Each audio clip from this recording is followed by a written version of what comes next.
Hi, this is Brandon of Prime Fitness. Today we're going to go over our second part in our mobility series, and that will be covering the hips. First, we're going to activate our hip flexors. Second, we're going to do some dynamic flexibility movements to help better our squat. And third, we're going to do some passive flexibility so that we can stretch out our hip flexors and better our general mobility. So we're going to start with our first progression. So our first progression for activating our hip flexors, we're going to do some tuck holds.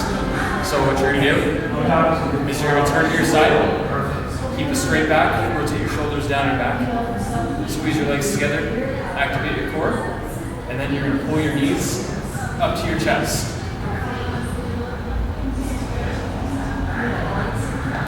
Do that for about 10 to 20 repetitions. If that's too easy, you can progress it in various ways, such as straightening out your legs, or putting out one leg at a time, or going up a little bit higher. And so that's progression one. Now we're going to move on to our dynamic flexibility. So we're going to do 3 progressions for our dynamic flexibility. The first progression is going to be a weight-assisted squat. The second progression is going to be a counterbalanced squat, and the third progression is going to be sitting in a squat. So we're going to show our first progression right now with this. So you want the bar or whatever you're grabbing onto, be it a kitchen counter or a chair, to be somewhere between your hips and your chest.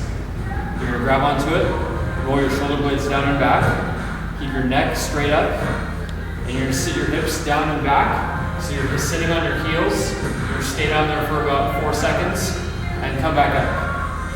And you're going to do this up to 20 times. That's progression 1. Progression 2, you're going to hold this lightweight, 5-10 pounds is fine.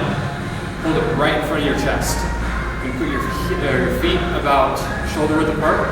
You're going to sit your hips back towards your heels. You're going to try to keep your chest completely upright in a squat.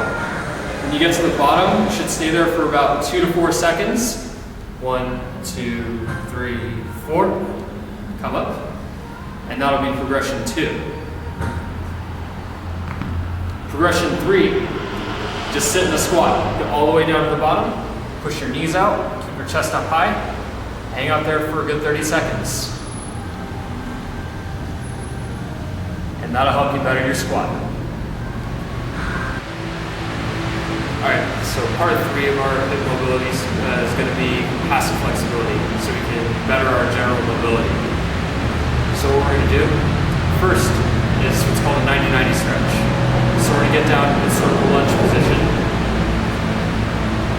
Both hips, both your knees at about 90 degrees. And then you're going to push your hips forward. Stretch out your hip flexor.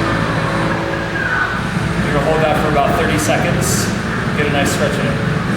Go ahead and switch your legs. Do the same thing on the other side. If that's too easy, what you can do is twist it. Open up your hips a little bit more.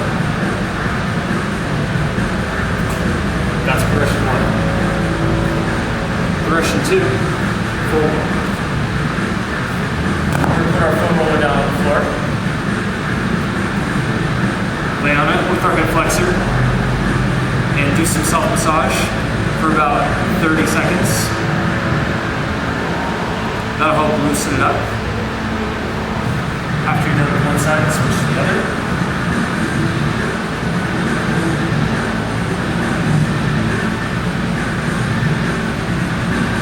And that'll help you with your hip flexors.